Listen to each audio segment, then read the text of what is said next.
It's a pretty bold statement to say my farm saved me. And no, it didn't literally like come out and grab me and save my life. I think to back up that statement, I need to start at the beginning. We have a TikTok account for our farm in which we share our animals, all the beautiful things we love on our farm. And I decided to share a little bit about me and how the farm had come about and how it had saved me. It was just a short 1-minute video, but I was floored at how many thousands of people watched it, loved it, and reached out and said they were in similar situations of being with an abuser or lost their kids. And so many people asked to hear my story, and I didn't want to share it on TikTok in little 1-minute increments, so here I am. It's a little bit of a change of our normal YouTube videos, but I really think my story needs to be told, and I think it'll help you understand why this farm is amazing and why I love this farm. So I'm going to apologize in advance. I'm unlocking the vault of some difficult stuff, so there might be some tears, but we'll get through it. I want my story to be heard. I want women to know there's hope. I want people to know that their situations live forever. And I never dreamed I'd be in this situation where I'd be sharing my story to give others hope. Because when I was in it, I felt like there was no hope and I was stuck and my life was over. Here we go. I met my first husband when I was 19. And looking back, it should have been a very big red flag that a 31-year-old was interested in a 19-year-old. I mean, yes, I'm amazing, but that's just a little bit odd and just head over heels, I guess, and blinded. He was exciting and just super active. Everything I wasn't. He was skydiving and snowboarding and hiking, and for a long time there was no signs of anger. There was no signs that I could see at that young age of a narcissist. I just dove in head first. I lived in Washington at the time and gave up my life. We moved to Montana, trying to shorten this a little, and started a business. And it's almost like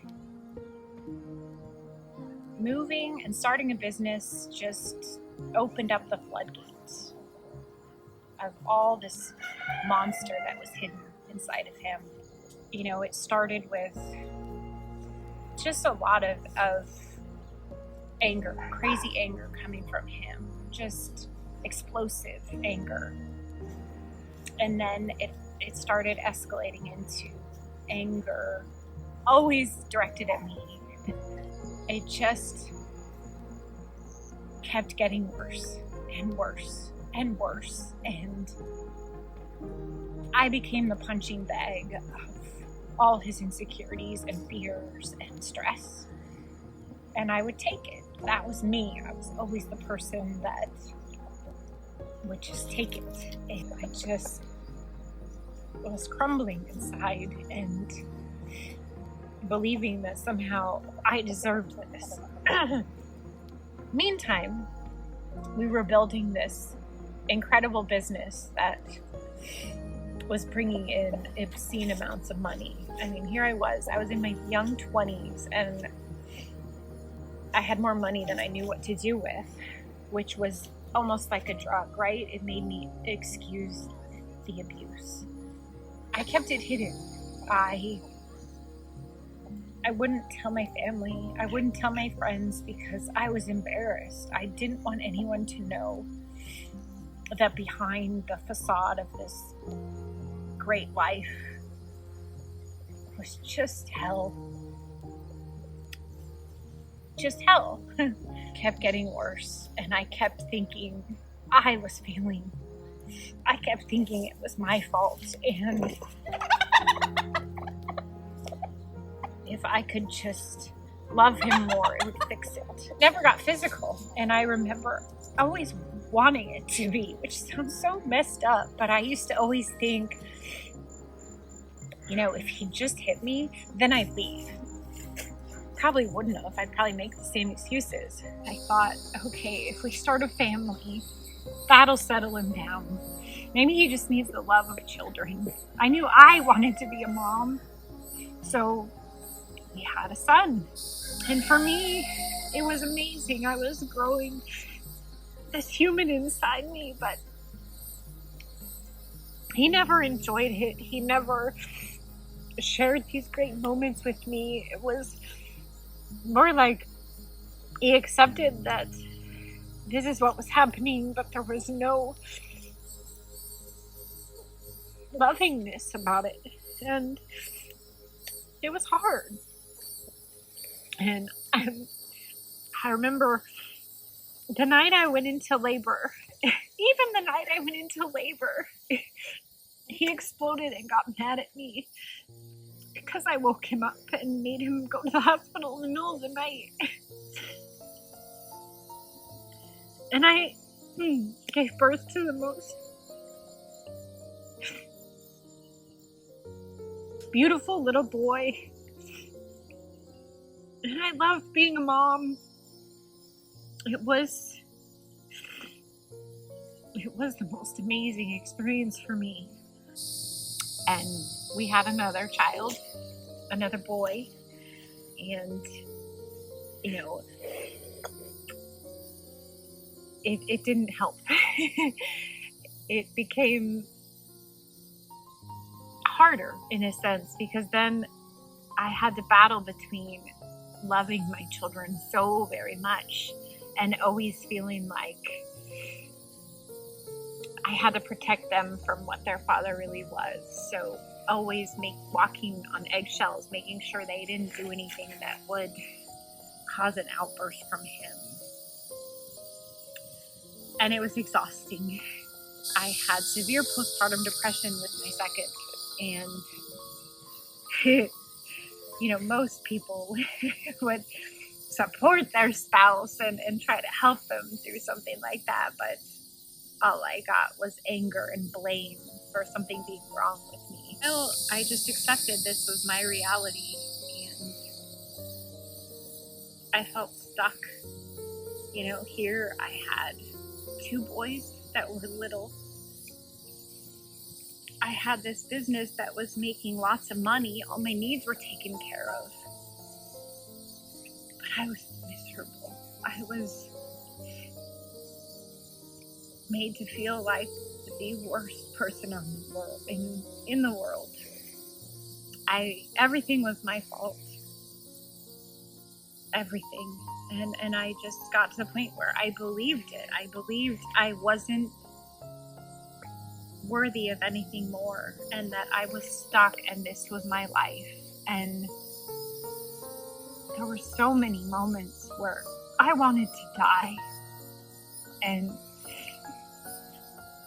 if it wasn't for having 2 little boys that thought the world of me, I probably would have, because that would have been my escape. What was the big change, right? What was the catalyst? Things were the same for so long, right? I was stuck. I had no self-esteem. The abuse was just worse and worse and worse. And I, on a whim, joined a boot camp class. And my instructors were a boyfriend and girlfriend. And to this day, I credit them for saving me, whether they know it or not. And I learned to love working out because I was uncoordinated and just never been very athletic.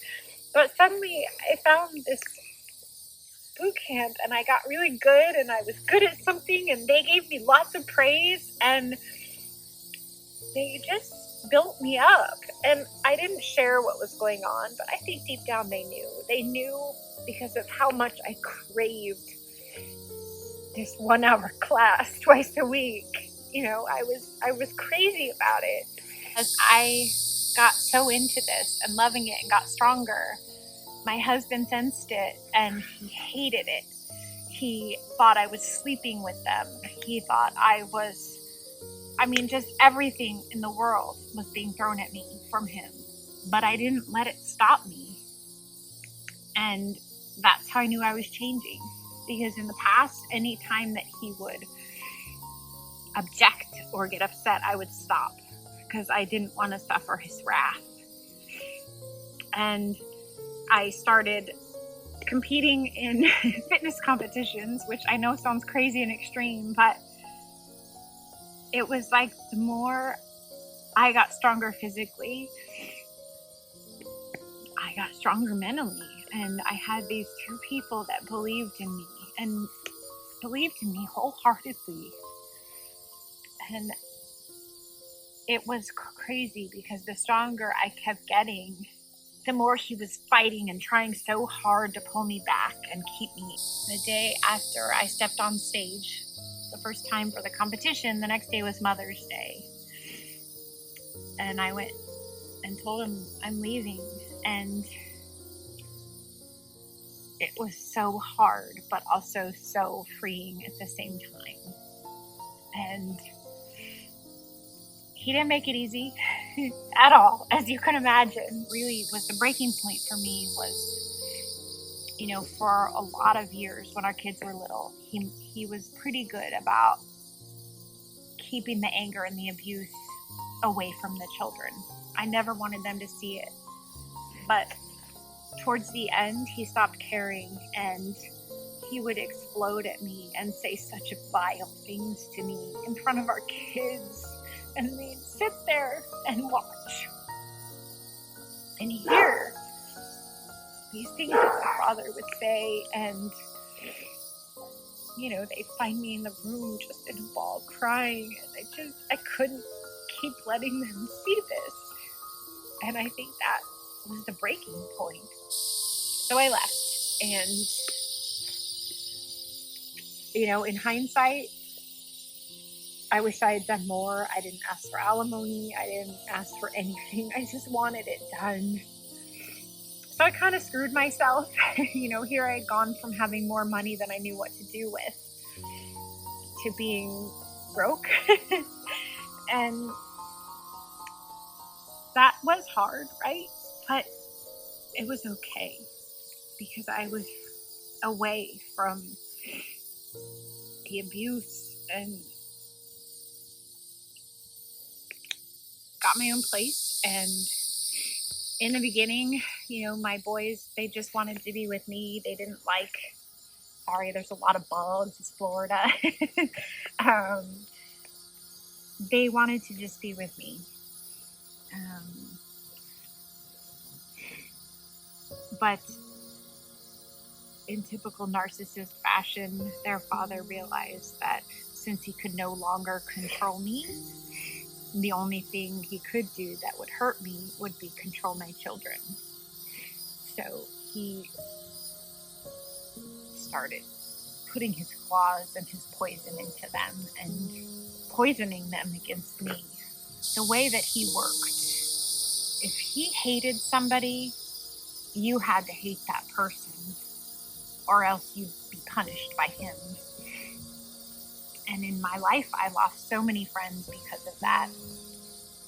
Even family started doing that to my kids. He made it so evident that he hated me, so they felt like they had to hate me. And, deep down, I know they didn't hate me, but it sure felt like it. I did meet somebody, and, after so many years of such hideous abuse and feeling so unloved, I just jumped in headfirst because it was so nice to meet somebody that, was accepting and wanted to actually spend time with me. But, that definitely made their father's case against me even worse. Even if I had ended up with the most amazing man on the planet, they still would have hated him because of their father. When we got divorced, my youngest was in kindergarten and my oldest was in second grade. And, for about the next 8 years. I lived in hell. Even though I wasn't still married to the monster, I still lived in hell. Because the one thing in my life that meant more to me than anything, I didn't have. I lived 20 minutes away from my kids, and they never wanted to see me. And at first I'd force them, but they hated it. I lost my kids. Birthdays, holidays were really hard. Really hard. I had so many friends tell me, it's gonna change someday, Sarah. You just have to hold on. It's gonna change. They're gonna see the truth. They'll come back to you. And at the time, those words didn't feel true. I thought, my life is pointless. My kids are never coming back. I've lost my children. Eventually, those words did come true, and my oldest started thinking for himself, right around his junior and senior year in high school. The light finally went off, and he started thinking for himself and realizing he was his own person and seeing his dad for who he was. And I can't tell you what that felt like to my heart. Start having my son come back in my life on his own choice. Now he's 19 and he sees what his dad is, and he sees the monster that his dad is, and he calls me all the time, and he visits me, and it's the most amazing thing ever, because I thought they were lost, and I had kind of felt like that part of my heart had just died almost. And it's like, it's come back to life, and it's amazing. And my youngest is a little more influenced by his father, and he goes in waves where he sees his father for how he is, and he'll come live with me for months at a time. But then his dad sinks his hooks back in. I'm holding out hope that as he gets older, he'll see the truth. I had always been so afraid that my boys would turn out exactly like their father and just be destined to a miserable life full of hatred and anger and abuse. And my oldest has turned all of that into fuel, into making him the most incredible young man. And it's so amazing to watch. Let's bring some hope into this story, because I feel like it's been so dark so far. Yes, I was married a second time, and it was doomed. I went from one abusive marriage and took no time to heal. I didn't go to any therapy. I just stupidly thought love would heal. And at first it was great, but over time, all my damage came to light, and it just fell apart. And I got to a place where I felt like I was drowning. My kids weren't in my life. My marriage was falling apart. My father was really sick and dying. And I needed to save me. And at the time I was living in Oregon, and I worked for a software company in Oregon. And I knew I loved animals, and I dreamed of always having a farm, but just thought that would be impossible, right? And my company had a little office in Florida, and some coworkers from Florida had said, "Oh, Sarah, if you want a farm, move to Florida." And like everybody else, I assumed Florida was palm trees and Disney. And I thought, no way could I have a farm in Florida. They're pulling my leg. But I came for a visit and was amazed at how much beautiful farmland there is in Florida, and how it was so much cheaper than Oregon. And I knew I needed something big for me to save me. I got the position, and I packed up my life in a U-Haul with 2 cats and 2 dogs and drove all the way across the country and moved to Florida. And I bought a farm, which sounds so crazy.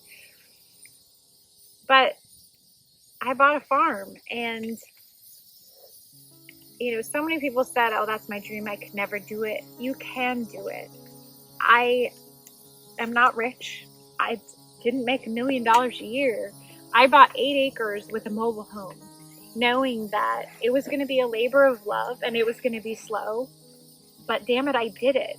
And it's been 4 years now, and something miraculous happened when I bought my farm. Doing it by myself for the first few years just was hard as hell. I mean, ladies, do you know how to fix lawnmowers and remodel homes? I figured it out. It wasn't perfect, but I figured it out, and it made me feel strong and like I could do anything. And then let's talk about the animals. Yes, it just started with chickens and now cows and goats, and there's just been something so healing about these animals. They trust and love me no matter what. It's made me be able to trust and love me again, because that's what I lost. And it's amazing. And the biggest lesson of all, I could be bitter. I could be a bitter old woman that doesn't ever want to love and is so mad at what happened to me. I essentially lost the most amazing years of my life being with a narcissistic, abusive man. And for many years, I was so angry at him. But then, over time, and especially since I've had the farm, I've learned, and my heart has changed, and now I'm able to look at what happened to me with gratitude, grateful for what's happened to me, because it's transformed my heart and given me so much empathy towards others, and put in me this burning desire to help people, especially women in that situation. And what have I done with that? I've created this magical farm that someday I hope is so much bigger that I can share with others, and maybe have some sort of a refuge for women to come to when they need that. I don't know. I don't have that all yet, but I know this farm is meant to help others. It's not just meant for me and Rick to enjoy. There's magic in it. I started a company. I started a company to help people. The biggest thing, unfortunately, when I felt so stuck, was feeling like I didn't have options, feeling like I didn't have money, all the financial stress. So I've started a company. It's a finance company, but we really specialize in helping people start their business, follow their dreams, whatever it might be. And it feels good to me. And it feels like all of this is beauty that's come out of such misery and such... This farm has put love back into my heart. It's brought my sons here. It's brought them into my life. And it's allowed me to love again. I bought this farm thinking I'm going to be this old sinister lady with all these animals all by myself. And yes, I tried dating, and dating apps these days are the scariest, horrific thing ever. But miraculously, a couple years ago, I met the most amazing man that all my experiences, everything I went through, was just preparing me to find this man. I think I'm crazy for having all these animals, and he never tells me no. I'm always wanting to grow the farm and add new animals and love more animals, and he's always like, okay, when do we get them? I want you to feel like there's hope. You know, I went through a long haul of many hard years and pain and abuse and losing my children and feeling broken and stuck and unlovable. And here I am. I have followed my dream, and it's beautiful. And I didn't give up on myself. That's the most important thing. I didn't give up on myself. I let my tragedy turn into triumph, and I let it develop into something so much more beautiful. And I'm able to be so grateful, because I don't believe that had I not gone through everything I went through, I wouldn't be here today. I wouldn't have this farm. I wouldn't have all these hundreds of animals that get so much love from me and give so much in return. And I wouldn't have such an incredible, burning love for helping others. It's beautiful. So for all of you that are in similar situations, in horrible marriages, in abusive marriages, lost your children, there's hope. I know that it's so painful and you feel stuck. I know that so much, but you're not stuck. You just have to find ways to make yourself feel alive, and just take one step at a time. There's no way all of this could have happened overnight. It was all one step at a time, and it's still one step at a time. And I still have bad days, and old habits still come out sometimes. But I survived. I did it, and I created this life of my dreams instead of choosing to be a victim of my tragedy.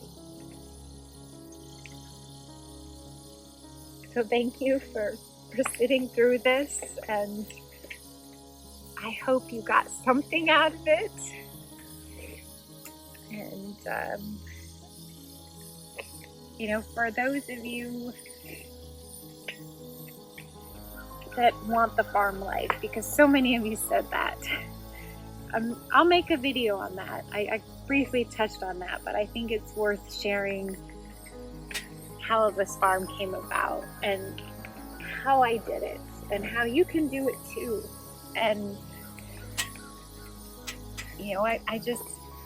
I love sharing the farm with the world because it's done so much for me and my heart. It's like a miracle farm, and I just want everybody in the world to get a little taste of that.